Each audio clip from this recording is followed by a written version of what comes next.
Praise the lord. ప్రభువును రక్షకుడైన యేసుక్రీస్తు పరిశుద్ధ నామం మహిమ కలుగును గాక. మీ అందరికీ కూడా వందనాలండి. దేవాది దేవుడు మనల్ని ప్రేమించి మరొకసారి ఆయన పరిశుద్ధ వాక్యంతో దర్శించడానికి వచ్చిన సర్వోన్నతునికి కృతజ్ఞతలు చెప్పుకుంటూ ఆ వాక్యమును విందామంది.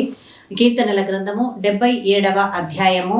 దేవుడు మనకిస్తున్నటువంటి వాగ్దానము 15వ వచనము ద్వారా దేవుడి రోజు వాక్యంను మనకు అనుగ్రహిస్తున్నారు. ఆ వాక్యము, నీ బాహుబలము వలన యాకోబు యోసేపుల సంతతి వరకు నీ ప్రజలను నీవు విమోచించి ఉన్నావు అని దేవుడు తన వాక్యం ద్వారా సెలవిస్తున్నాడండి.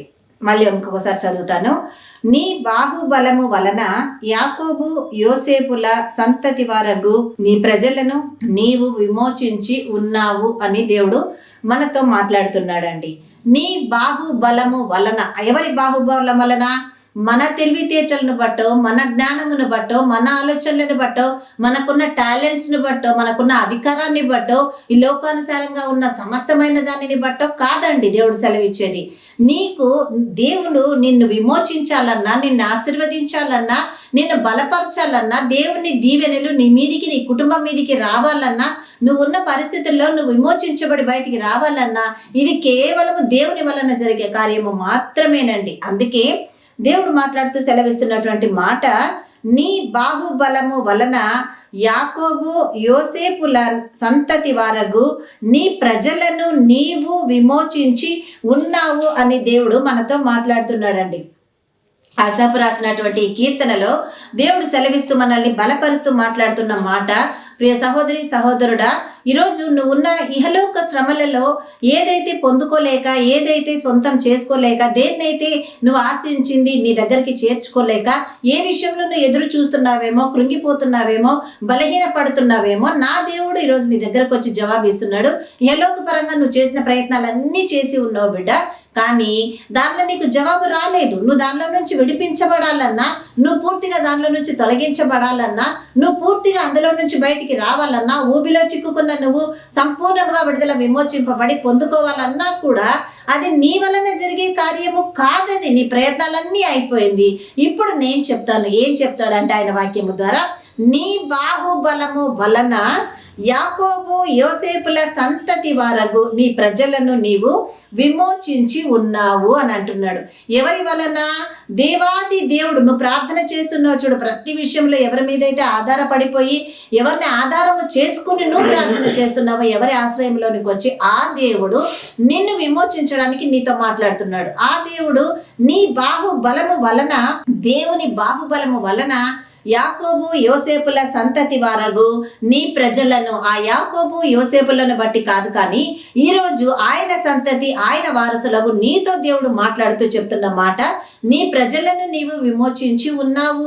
ఆసాపు రాసిన కీర్తనలో ఆయన మాట్లాడుతూ యాకోబు యోసేపుల సంతతి వారిని, నీ ప్రజలను నీవు విడిపించి విమోచించి ఉన్నావు కదా ప్రభా అని చెప్పిన మాట ఈరోజు నీతో దేవుడు మాట్లాడుతున్నాడు. ఆనాటి నీ పితరుల కాలములో నేను వారిని ఆశీర్వదించిన దేవుడను, వాళ్ళను దీవించి విమోచించిన దేవుడను, ఈరోజు నువ్వు ఉన్న పరిస్థితుల్లో నుంచి నిన్ను నేను విడిపించలేనా? నీవున్న కష్ట నష్టములలో నువ్వు ఎదురు చూస్తూ అంగలార్చుచు నా పాద సన్నిధిలో మొరపెడుతున్నావే, నీకు అన్నిటికీ జవాబు రాదనుకుంటున్నావా? నువ్వు ఆశీర్వాదం పొందుకోలేని అని అనుకుంటున్నావా? నిన్ను విమోచించడానికి నా బాహుబలము చాలు. దేవుడి రోజు నీతో మాట్లాడుతున్నాడు. నువ్వు బలం పొందుకో దేవునిలో. నువ్వు ఆశీర్వదించబడడానికి తిరిగి ఆయన చెంత నువ్వు సమకూర్చబడితే నీ విశ్వాసమును బట్టి దేవుడు కదలడానికి సిద్ధముగా ఉన్నాడు ఈరోజు. ఎందుకు? ఆనాటి యాకోబు, ఆయన కుమారుడైన యోసేపు, వాళ్ళ సంతతి అయిన ప్రజలనే విమోచించినప్పుడు, మరి ఈరోజు ఆయన ప్రజలైన మనల్ని దేవుడు విమోచించడా, మనల్ని ఆశీర్వదించడా, మనల్ని విడిపించడా, మన బంధకాల నుంచి మనకు సంపూర్ణమైన విడుదల దయచేయడా, అది నీవు విశ్వసించి ఆయన మీద ఆధారపడితే ఈ కార్యమును నువ్వు చూడగలవు. మరొకసారి పరిశుద్ధాత్మ దేవుడు ఈ వాక్యము ద్వారా నిన్ను దర్శించి బలపరుస్తున్నాడు. ఏ విధంగా? నీ బాహుబలము వలన యాకోబు యోసేపుల సంతతి వరకు నీ ప్రజలను నీవు విమోచించి ఉన్నావు అని దేవుడు మాట్లాడుతున్నాడండి. ఎలా మాట్లాడుతున్నాడు?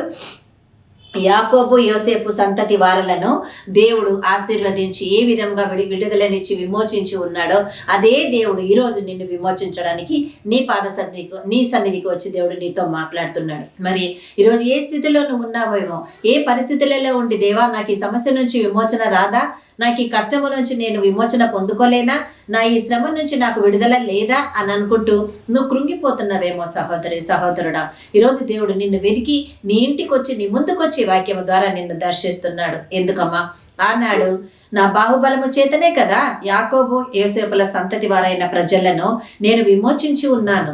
మరి ఈరోజు నా సంతతి వారైన మిమ్మును బట్టి, నా ప్రజలైన మిమ్మును బట్టి నేను నా బాహుబలము చేత మిమ్మల్ని విమోచించలేనా? సూటిగా మీతో మాట్లాడుతున్నాడండి దేవుడు. సూటిగా ఆయన మీ దగ్గరకు వచ్చి వాక్యాన్ని అందించి నిన్ను బలపరుస్తున్నాడు. ఆ బలమును అందుకో సహోదరి, ఆ బలమును అందుకో సహోదరుడా. ఇన్ని సంవత్సరముల నీ ప్రయాసానికి తగిన ప్రతిఫలమును ఆయన నిన్ను విమోచన ద్వారా బయటికి తీసుకురాబోతున్నాడు. ఈ వాక్యం నువ్వు అందుకొని బలము పొందుకుంటే ఆ దైవాది దేవుడు నిన్ను ఆశీర్వదించడానికి నీ ముందుకొచ్చి నీతో మాట్లాడుతున్నాడు.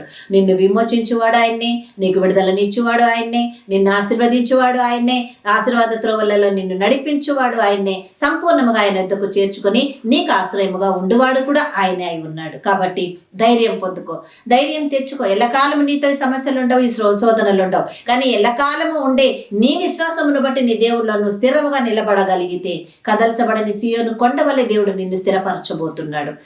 ఆకాశ వాహనుడై ఆయన దిగి వచ్చి నీకు జవాబు ఇవ్వబోతున్నాడు. కాబట్టి ఎదురు చూడు, నీ నమ్మకంతో నిరీక్షణతో ఆయన ముందు నువ్వు కనిపెట్టు. ఈరోజు ఈ వాక్యాన్ని అందుకోను, దేవుడు నీ దగ్గరికి వచ్చి ఇస్తున్నా ఈ వాక్యం నిన్ను బలపరిచేదే ఉంది కదా.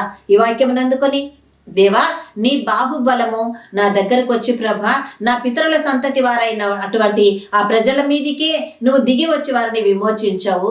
ఈ రోజు ప్రభా నా ఈ సమస్యల నుంచి నాకు విమోచన ఇవ్వవా? ఈ శ్రమల నుంచి నేను విమోచించబడనా ప్రభా నీ చేత? ఎందుకంటే నీ బాహుబలము చాలా గొప్పది నా యేసయ్య. నీ బాహుబలము చేత నువ్వు మా పితరులనే విడిపించి విమోచించిన వాడవు. ఈ రోజు అదే బాహుబలముతో నాకు విమోచన ఇవ్వడానికి ఈ వాక్యము ద్వారా వచ్చి నాతో మాట్లాడుతున్నప్పుడు నేను తప్పకుండా మీ ఆశీర్వాదం అందుకుంటాను నా తండ్రి అని నువ్వు ధైర్యముగా ఈ వాక్యం నాదేనని స్వతంత్రించుకోగలిగితే ఆయన ఇచ్చే ఆశీర్వాదాన్ని కూడా నువ్వు స్వతంత్రించుకోగలవు. ఆయన నిన్ను విమోచించే మార్గంలో కూడా నువ్వు నడవగలవని దేవుడు ఈరోజు నీతో మాట్లాడుతున్నాడు, నిన్ను బలపరుస్తున్నాడు. ఆ సర్వోన్నతిని గణపరచగలవా? ఆయన్ను ఆయన ఆ విమోచనను అందుకొని ఆ సర్వోన్నతిని నువ్వు మహిమపరుస్తూ ముందుకు వెళ్ళగలవా? ఆ విశ్వాసము నీలో కూడగట్టుకొని దేవుని పాద సన్నిధిలో ముందుకు కదలాలి అని దేవుడు నీతో మాట్లాడుతున్నాడు. మరి ఎలా అందుకుంటున్నావు ఈ వాక్యాన్ని? ఎలా తీసుకుంటున్నావు ఈ వాక్యాన్ని? నీ విశ్వాసం ఏమై ఉంది? నీ యొక్క నిరీక్షణ ఏమై ఉంది దేవునిలో? అందుకే ఆయన ఏమంటున్నాడు, దేవా జలములు నిన్ను చూచెను, జలములు నిన్ను చూచి దిగులు పడెను, అగాధ జలములు గజగజలాడెను అని 16వ వచనంలో కూడా మాట్లాడుతున్నాడు. అంటే జలములు జలములు జలములు అని అన్నాడండి. జలాలు దేవుణ్ణి చూడడం ఏంటండి? మనుషులు కాదు కదా, వాటి కళ్ళు లేవు కదా. రెండవదిగా జలములు నిన్ను చూచి దిగులు పడుతుందంట. అంటే మానవులకున్న ఫీలింగ్సే అటువంటి స్వభావమే, అవి కలిగి ఉంటేనే దిగులు పడతాయి. ఆ తర్వాత అగాధ జలములు గజగజలాడెను. దేవుడి ముందు జలాలు కూడా భయపడుతుందంట. ప్రియ దేవుని బిడ్డ, ఈరోజు నువ్వు నేను భయపడగలుగుతున్నామా? ఆయన పాద సన్నిధిలో ఉండి ఆయన బాహుబలము చేత యాకోబు సంతతి వారిని, యోసేపు సంతతి వారైన ప్రజలను ఆ దేవాది దేవుడు ఆయన బాహుబలము చేత విమోచించాడు అని నువ్వు అనుకుంటే ఆ జలములు ఆయన్ను చూసి దిగులు పడుతున్నాయి. ఆ జలములు చూసి ఆయన్ను చూస్తున్నాయి, ఆయన ముందు గజగజలాడుతున్నాయి. మరి నువ్వు కూడా ఆ దేవాది దేవుడి వాగ్దానమును అందుకొని ముందుకు వెళ్ళగలిగిన విశ్వాసము నీలో ఉంటే నిన్ను ఆశీర్వదించడానికి ఆ సర్వోన్నతుడు నీ ముందుకొచ్చి నీతో మాట్లాడుతున్నాడు. అట్టి విశ్వాసం నీకుందా? అందుకోగలిగినటువంటి సంపూర్ణత నీలో నిలిచి ఉందా? ఆ దేవుని మీద నువ్వు ఆధారపడి ఆయన మహిమను నువ్వు చూడవచ్చు. అందుకే ఆ సర్వోన్నతుని హస్తములో నువ్వు స్థిరపరచబడి ఆయన మహిమపరచాలని ఆయన కోరుకుంటున్నాడు. మరి ఆయన రెక్కల చాటుకు రాగలవా? నువ్వు ఆయన బాహుబలమును చూడగలవా? ఆయన చేత విమోచించబడగలవా? నువ్వు దేవుడిని నమ్మకముతో దేవుని పాద సన్నిధికి చేరి నిశ్చయితను పొందుకో. ఇటు కృప దేవుడి వాక్యము ద్వారా మనకందరికీ కూడా అనుగ్రహించును గాక. ఆమేన్, ఆమేన్, ఆమేన్. దేవా నీకు స్తోత్రములు, వందనాలు, స్తుతులు తండ్రి. మమ్మల్ని ప్రేమించి వాక్యించిన ఈ వాక్యాన్ని బట్టి మీకు స్తోత్రములు. విన్న వాక్యాన్ని మాలో నీరు కట్టి ఫలింపు చేయండి. వాక్యానుసారముగా జీవించే విశ్వాసమును కూడా ధన్యత కూడా మాకు దయచేయమని ప్రార్థిస్తున్నాము నా యేసయ్య. ప్రభా నీకు స్తోత్రములు. ఏ బిడ్డలైతే నలిగిన స్థితిలో ఉన్నారో వారితో మీరు మాట్లాడి బలపరిచి ఉన్నారని నమ్ముచున్నాము. నీ బాహుబలము చేత వారికి ప్రభా విమోచన నీవు ఇవ్వబోతున్నందుకు నీకు స్తోత్రం. విడుదల పొందుకుంటున్న వారు రానున్న కాలంలో నీ నామమును మహిమపరచుదురు గాక. యేసయ్య నీకు వందనాలు, స్తోత్రములు తండ్రి. ఇచ్చిన మంచి వాక్యాన్ని బట్టి స్తోత్రములు.